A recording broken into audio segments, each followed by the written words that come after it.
Գյուրջան Կասկադ, հասանելի բնակարաններ 65 ամիս մարման ժամկետով։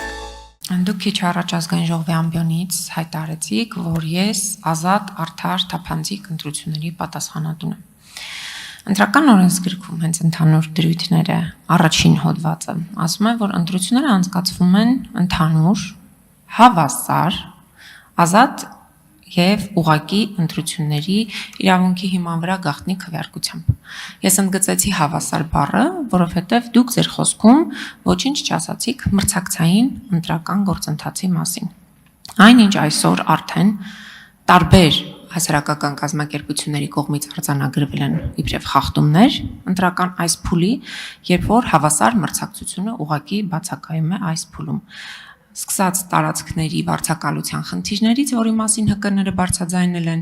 վերջացրած նրանից, որ այսօր հիմնական ֆավորիտ ուժի, օրինակ, առաջնորդը գտնվում է կալանքի տակ եւ չունի հավասար պայմաններ մյուս մրցակիցների հետ, ինչպես նաեւ ովքեր որ ոչ իշխանական կուսակցության աջակիցներ են, շտաբի ապագա կամ ներկա աշխատողներ են, հետևեցիք, տոտալ գաղտնալսվում են, նրանց հետապնդում են, այսինքն իրավական որոշակի գործողություններ են իրականացվում կոնկրետ քաղաքական հրահանգի կամ քաղաքական ուղղվածության հետևանքով։ Փոխարենը իշխող կուսակցության ներկայացուցիչները ավտոբուսով երբ շրջում են ամբողջ մարզերում, նախարարները տալիս են կոնկրետ խոստումներ, պետական միջոցներով արված ծրագրերը ներկայացնում են իբրև իրենց գործունեության հիմնական արդյունք եւ դա ամենևին չի խոսում մրցակցային ընտրական գործընթացի մասին։ Ես կուզենամ, որ դուք որպես կենտրոնական ընտրական հանձնաժողովի նախագահ գնահատեք այսօր Հայաստանում նախընտրական վիճակը մրցակցային իմաստով եւ երկրորդ այս պահի ովքեր կամ որ կուսակցություններ են գրանցման համար դիմել։ Շնորհակալություն հարցի համար, Տիկին Թովմասյան։ Որևէ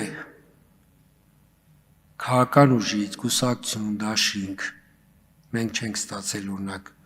դիմում, որ իրենց իրավունքները որևէ կերպ սահմանափակվում են։ Չնայած մենք այս փուլում դեռևս սուբյեկտ որպես կուսակցություններին չունենք, բայց նույնիսկ որ օրինակ, չգիտեմ, իրենք ինչ-որ նախապատրաստական ինչ-որ գործողություններ են պատրաստվում անել, բայց ինչ-որ մեկը իրենց իրավունքները խախտում չկա։ Ձեր մատնանշած, որ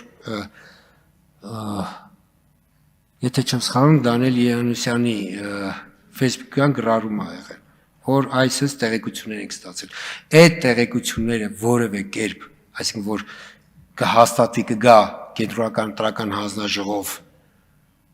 թեկուզ դիմումի, բողոքի, չգիտեմ, տեսքով չի եղել։ Նախընտրական փուլ է, քաղաքական բանավեճերի, այսպես ենք, մեկ-մեկու մեղադրելու եւ սուր քաղաքական դաշտը գնալով որքան գնում է, սրվում է։ Դա բնական է։ Դա դուք ազատ եք մեկ-մեկու քննադատել ամենասուր ձևով ինչ ուզում եք իրար ասեք, բայց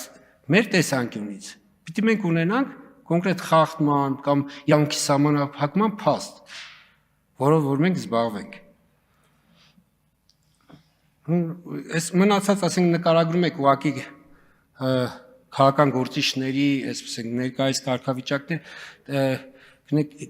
կենտրոնական ընտրական հանձնաժողովը կալանքներին առնչվում է միայն այն ժամանակ, երբ որ թեկնածուին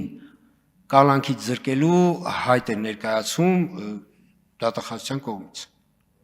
Այսինքն եթե քաղաքական ուժերը, չգիտեմ, քաղաքական գործիչները այսօր ինչ որ իրենց կյանքի բերումով ամեն մեկը մի ինչ որ միջավայրում, ինչ որ իրականության մեջ է, դա կներեք, դրանով մենք չենք զբաղվում։ Ու այստեղ ես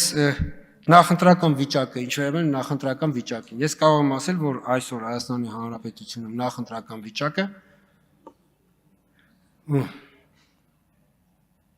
ըստ էության որպես ժողովրդավարական երկիր Բնականոն զարգացումը տեղ ունի, այսինքն նկատի ունեմ այդպիսի մի արտառոց երևույթ, որ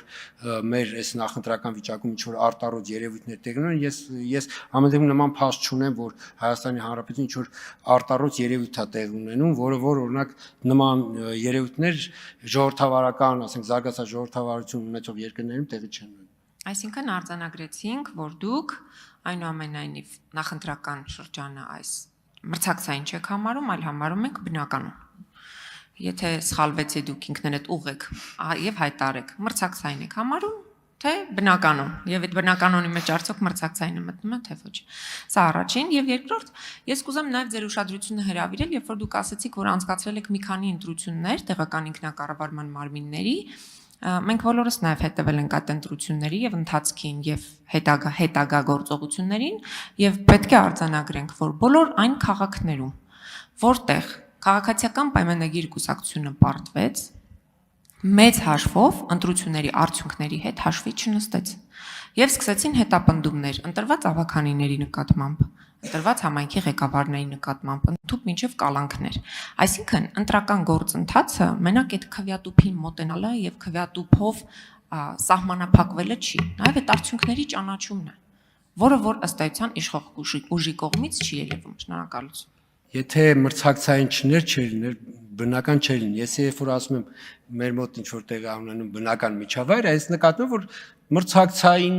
բոլոր քաղաքական գործիչները մեկը մյուսին այսպես ազատ քննադատում են, ազատ արտահայտում են, ազատ իրենց գաղափարները տարածում են, քարոզչական նյութերը ազատ ամենուրեք այսպես ասած տեղադրված են եւ այլ եւ այլ։ Ընտրական օրենսգրքի տեսանյութ երբ որ ասում ենք հավասարություն, այդ հավասար հնարավորության մասին է խոսքը։ Այլ կերպ ասած, եթե այնպես չլինի, որ մի քաղաքական ուժ հնարավորություն ունենա միայն հեռուստաեթերից օգտվելու կամ, չգիտեմ, վահանակների վրա քարոզչական պաստառներ տիրապետելու, համացանցով գովազ տեղադրելու, փառք Աստծո, բոլոր քաղաքական ուժերը այսօր ազատորեն իրենց քարոզչությունը իրականացնում են, բնականաբար յուրաքանչյուրը իր այսպես ասենք ֆինանսական հնարավորությունների, նաև հանրային աջակցության շրջանակներ, որքան որ հանրային աջակցություն կունենա տվյալ քաղաքական ուժը։ Այսինքն այդ հարցում է։